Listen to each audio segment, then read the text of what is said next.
श्री वशिष्ठ जी कहते हैं, रघुनंदन, हिरण्यकशिपु के वध के उपरांत लंबे समय तक प्रहलाद पाताल लोक में धर्मपूर्वक शासन करते रहे और इस प्रकार परमात्मा का चिंतन करते करते निर्विकल्प परमानंद स्वरूप परमात्मा में समाधिस्थ हो गए।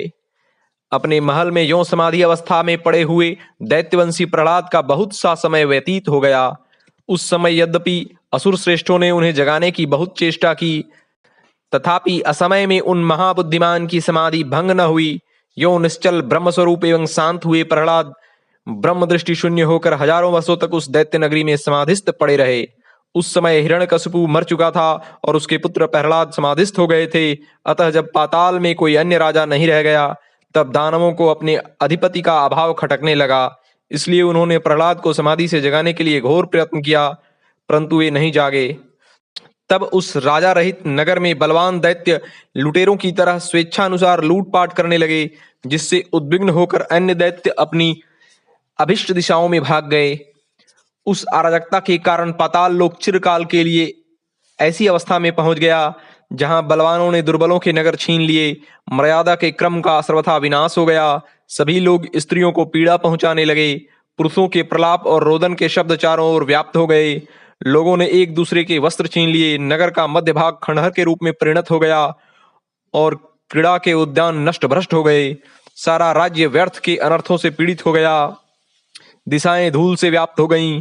अन्न, फल और बंधु बांधवों का अभाव हो गया। इस प्रकार आकस्मिक उत्पात से विवश होकर सारा असुर समुदाय चिंताग्रस्त हो गया। उस समय वह असुर मंडल भय से उद्विग्न हो गया था। वहां स्त्रियां, धन, मंत्र और युद्ध मर्यादाहीन हो गए थे। जिनके धन और स्त्रियों का अपहरण हो गया था, उनका करुण क्रंदन चारों ओर गूंज रहा था, जिससे वह दैत्य समाज कलयुग आने पर लूटपाट करने वाले क्रूर लुटेरों सा जान पड़ता था। राघव तदनंतर एक बार शेष शैया पर विराजमान शत्रुसूदन श्रीहरि, जो लीला पूर्वक संपूर्ण जगत का पालन करते हैं, देवताओं की प्रयोजन सिद्धि के लिए अपनी बुद्धि से सांसारिक स्थिति का निरीक्षण करने लगे। पहले उन्होंने मन ही मन स्वर्गलोक का अवलोकन करके तत्पश्चात भूतलवासियों के आचरणों का निरीक्षण किया। फिर वे मन से ही शीघ्र दैत्यों द्वारा सुरक्षित पाताल लोक में जा पहुंचे। वहां उन्होंने देखा कि दानवराज प्रहलाद अटल समाधि में स्थित हैं, जिससे अमरावतीपुरी में संपत्ति की भरपूर वृद्धि हो गई है।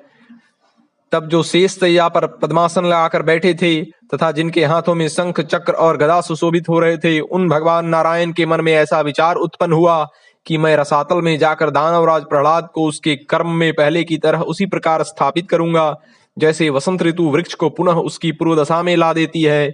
यदि मैं प्रहलाद के अतिरिक्त किसी दूसरे को दानवराज के पद पर स्थापित करता हूं, तो वह निश्चय ही देवताओं पर आक्रमण कर देगा। साथ ही प्रहलाद का यह अंतिम शरीर परम पावन है। वह इसी शरीर से कल्प पर्यंत यहाँ निवास करेगा, क्योंकि परमेश्वर की नियति देवी ने ऐसा ही निश्चित किया है कि प्रहलाद इसी शरीर से यहाँ एक कल्प तक रहना चाहिए।